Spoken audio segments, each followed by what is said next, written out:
Hello,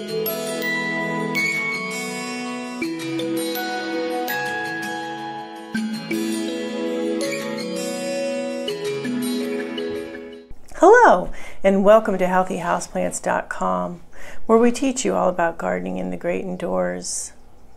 If you'd like to support our show, please use our Amazon affiliate link below. Today I'm going to talk to you about crown rot. So this is actually caused by the same fungal pathogens as root rot.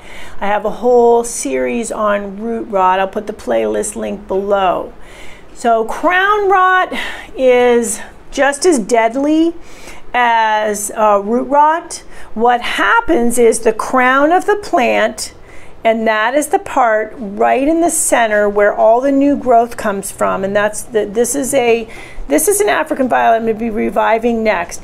It doesn't have crown rot yet, but it is on its way to having crown rot, and these are some of the symptoms that you're going to see. When you feel the crown, which is the part that's right above, I just knocked over a leaf. That's not good. Right above the soil line, and it's squishy, that's an indication you got crown rot. When you see it's dark and getting mushy in the crown in the center of the plant, that's an indication that you've got crown rot going on.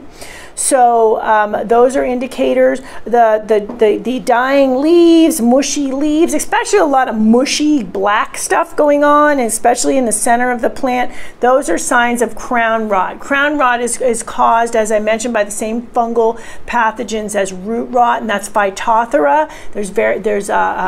Phytophthora is a fungal pathogen, and it will destroy roots in the case of root rot, and in the case of crown rot, it will destroy the crown of the plants. African violets are susceptible to crown rot, so you want to keep an eye on that. You definitely don't want to overwater them, and you definitely don't want to put them in too big of a pot. This one was given to me by someone to revive, so I'm going to be reviving this guy today, and the reason is it was overwatered, but another reason was they bought it and it was in too big of a pot when they bought it, which is very, very common, and a lot of times what will lead to the crown rot. You get it from the grower. The growers sell them according to the size of the pot, so they want a bigger pot, but they put the plants in too big of a pot.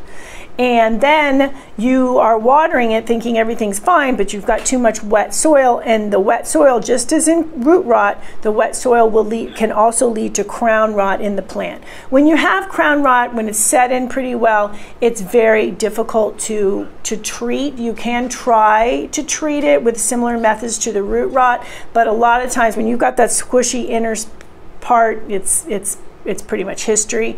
So at that point you would want to throw away the entire thing. So throw away the pot, unless it's a nice glazed ceramic or a really pretty pot that you want to keep, but if it's a plastic pot, just throw the whole thing away. Make sure you don't get any of that soil around any of your other plants, so that you don't spread the crown rot to anything else. Now, to prevent the crown rot, similar things that you would do with root rot. You would want to let the soil dry out pretty much in between waterings. With African violets, you do want them to remain a little bit on the moist side, so you don't want them to dry out too much, but you definitely don't want to keep hitting them with tons and tons of water.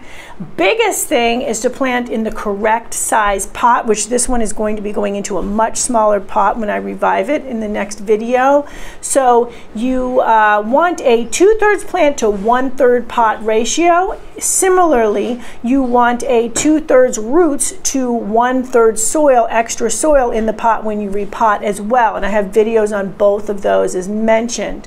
So that is the key, having the right size pot, not overwatering, and having sufficient lighting, because when plants are not in sufficient lighting and not in the correct lighting, they are not going to cycle through the water that you give them quickly enough and well enough, and then once again you end up with lots of wet soil, which will lead to crown rot and root rot.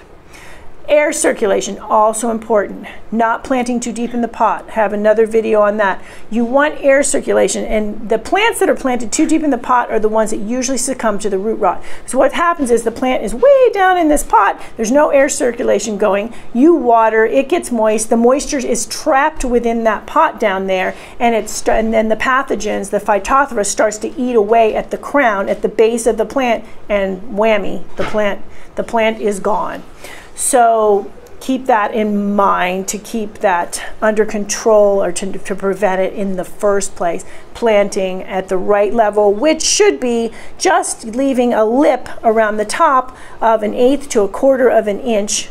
Around 1/4 of an inch is best. Unless it's a really small pot, then you would want 1/8 of an inch.